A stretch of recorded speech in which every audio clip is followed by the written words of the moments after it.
front of his clothes shimmered in it, and as he collapsed onto the stone, spatters dotted the tiles. "Gregory!" Bernard yelled. If Jolene was any judge, this was not the man he'd been expecting. On the steps, Sarah made a yipping sound and glided to the foyer as Bernard cleared the man's legs from the threshold and closed the door. "God, what happened?" "They know," the man gasped. "I'm so sorry. They know." Jolene detected an Eastern European accent, and as he spoke, he passed a bloody slip of paper to Bernard. "Here it is, Bernard. I'm so sorry." Mr. Mitchell's hands trembled as he lifted Gregory's shirt, presumably to find the source of the bleeding. Jolene looked away. She'd seen enough bullet wounds to recognize the damage at a glance, and she didn't care to see any more. "Call an ambulance," Mr. Mitchell commanded. Jolene spun around and hurried toward the phone in the kitchen. "No," Sarah said. "Jolene, go upstairs and get Graham out of the house." Jolene froze. She understood the words, but they made no sense. To get him out meant to take him somewhere, and she hadn't a clue where that might be. "Gregory needs a doctor," Bernard said. His voice broke. "He needs an undertaker," Sarah corrected. She fired a look at Jolene. "Graham, now." "Tell me what's happening," Jolene said. She heard the stress in her own voice, the borderline panic, and the sound upset her. This was not the time to lose control. "Not of your concern," Sarah snapped. Her face was a mask of something awful. If Jolene had encountered the same expression in Jalalabad, she would have assumed the presence of a suicide vest. "Do your job, Jolene. Take my son to safety."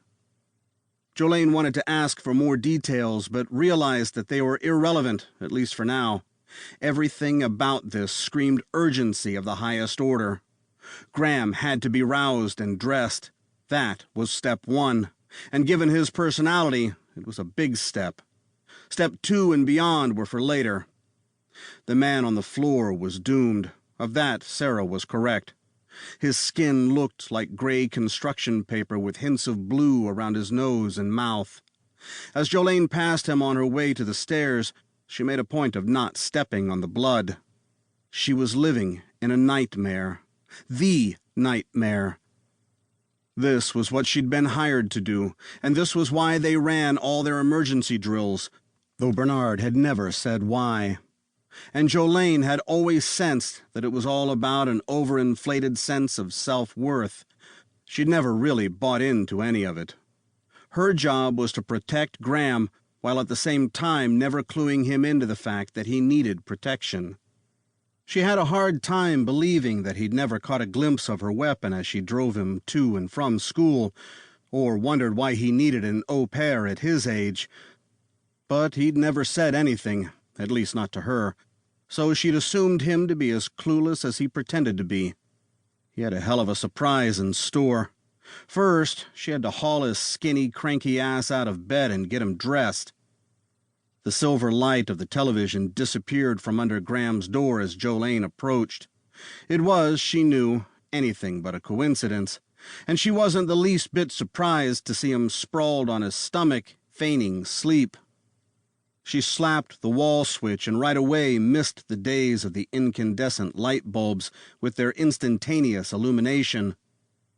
"Graham!" she barked. "Get up! Get dressed!"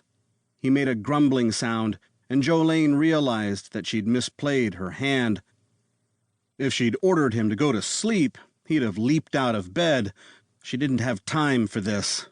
They didn't have time for this. She grabbed the sheet at the line where it draped beneath his bare shoulders and stripped it down to his ankles. Given his recent adolescent obsessions, she felt relief when she saw the flash of blue boxer shorts.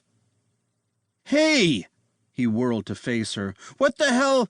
We need to leave now." "Get out of my room! You can't just—" Jolene planted her hand on his chest and pushed him down into the mattress. "Listen to me, Graham," she said. "A man has been shot and is dying downstairs in the foyer. Your parents..."